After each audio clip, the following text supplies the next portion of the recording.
السلام علیکم۔ امید کرتی ہوں آپ سب خیریت سے ہوں گے۔ یہ واقعہ قبر اور آخرت کے عذاب کے حوالے سے ایک اہم سبق دیتا ہے۔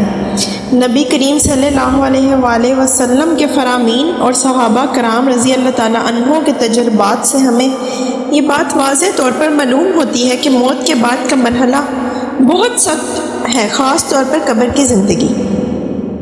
حضرت برا بن عازب رضی اللہ تعالیٰ عنہ سے روایت ہے کہ نبی کریم صلی اللہ علیہ وآلہ وسلم نے فرمایا،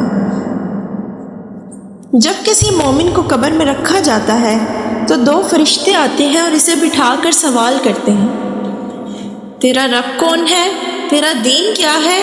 تیرا نبی کون ہے؟ مومن اطمینان سے جواب دیتا ہے، میرا رب اللہ ہے، میرا دین اسلام ہے اور میرے نبی محمد صلی اللہ علیہ وآلہ وسلم ہے۔ پھر اس کی قبر کو وسیع کر دیا جاتا ہے اور اسے جنت کی خوشبو اور مناظر دکھائے جاتے ہیں۔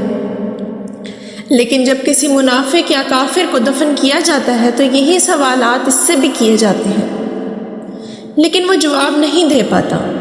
وہ کہتا ہے کہ مجھے نہیں معلوم۔ پھر فرشتے لوہے کے ہتھوڑے سے اس سے مارتے ہیں جس سے وہ چیخ اٹھتا ہے اور اس کی چیخ زمین و آسمان کے علاوہ تمام مخلوقات سنتی ہیں۔ اس کے بعد اس پر قبر تنگ کر دی جاتی ہے اور جہنم کی کھڑکی کھول دی جاتی ہے جہاں سے اس پر عذاب آتا رہتا ہے۔ حضرت عثمان غنی رضی اللہ تعالیٰ عنہ سے روایت میں آتا ہے، قبر روزانہ انسان سے بات کرتی ہے اور کہتی ہے، اے انسان، میں تاریکیوں کا گھر ہوں، کیا تم نے میرے لیے روشنی کا سامان کیا؟ میں تنہائی کا مقام ہوں، کیا تم نے کوئی ساتھی تیار کیا؟ میں کیڑے مکوڑوں کا ٹھکانہ ہوں، کیا تم نے اپنے اعمال کو سنوارا؟ ایک اور واقعے میں آتا ہے کہ رسول صلی اللہ علیہ وآلہ وسلم ایک قبر کے قریب سے گزرے تو آپ نے فرمایا، یہ شخص قبر کے عذاب میں مبتلا رہتا ہے اور یہ کسی بڑے گناہ کی وجہ سے نہیں بلکہ ایک چھوٹے گناہ کی وجہ سے ہے۔ ایک تو یہ پیشاب سے نہیں بچتا اور دوسرا لوگوں کے درمیان چغلی کرتا ہے۔ پھر آپ صلی اللہ علیہ وآلہ وسلم نے ایک کھجور کی شاخ لی، اسے دو حصوں میں توڑا اور قبر پر رکھ دیا۔ صحابہ نے پوچھا کہ ایسا کیوں کیا؟ آپ صلی اللہ علیہ وآلہ وسلم نے فرمایا، جب تک یہ شاخیں خشک نہ ہوں یہ قبر کے عذاب کو کم کریں گی۔ ایک اور واقعے میں آتا ہے، حضرت عثمان غنی کے دور خلافت میں ایک بار آپ رضی اللہ تعالیٰ عنہ کسی قبر کے پاس سے گزرے تو اچانک رک گئے اور زاروں کے تار رونے لگے۔ صحابہ کرام رضی اللہ تعالیٰ عنہ نے پوچھا، امیر المومنین، آپ جنت اور دوزخ کے ذکر پر اتنا نہیں روتے جتنا قبر کے ذکر پر روتے ہیں، اس کی وجہ کیا ہے؟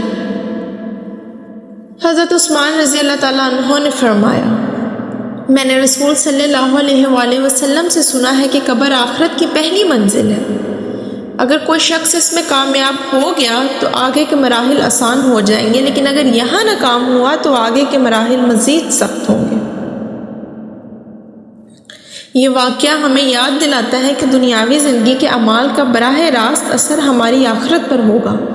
ہمیں اللہ کی رضا کے مطابق زندگی گزارنی چاہیے تاکہ قبر کی آزمائش میں کامیاب ہو سکے۔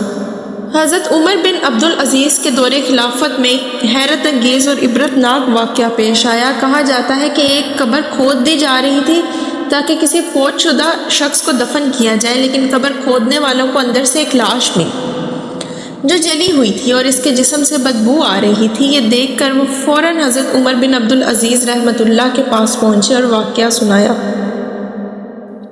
انہوں نے فرمایا، یہ کسی گنہگار شخص کی قبر ہے جس پر اللہ کا عذاب ہو رہا ہے۔ پھر آپ نے لوگوں کو نصیحت کی، اے لوگوں، اپنے اعمال کا جائزہ لو اور قبر کی آزمائش کے لیے تیاری کرو، کیونکہ یہاں کے گناہوں کا حساب آخرت میں انتہائی سخت ہوگا۔ نبی صلی اللہ علیہ وآلہ وسلم نے فرمایا، اگر تمہیں وہ عذاب سنائی دے جو مردے کو قبر میں دیا جاتا ہے تو تم زمین پر چلنا چھوڑ دو اور رونے لگو۔ یہ واقعات ہمیں یہ بتاتے ہیں کہ دنیاوی گناہ چاہے وہ چھوٹے ہوں یا بڑے، قبر کی زندگی پر گہرا اثر ڈالتے ہیں۔ اللہ کے عذاب سے بچنے کے لیے ہمیشہ تقویٰ اور نیک اعمال کا رستہ اختیار کرنا ضروری ہے۔ ہمیں موت اور قبر کی آزمائشوں کو ہر وقت یاد رکھنا چاہیے تاکہ ہم اپنی زندگی کو بہتر بنا سکیں۔ امید کرتی ہوں اس واقعے سے آپ کو کئی نصیحتیں ہوئی ہوں گی اور بہت سے اہم سبق ملے ہوں گے۔ ایسے مزید اسلامی واقعات کے لیے میرے چینل کو سبسکرائب کریں۔ ملتے ہیں ایک اور ویڈیو کے ساتھ، تب تک کے لیے اللہ حافظ۔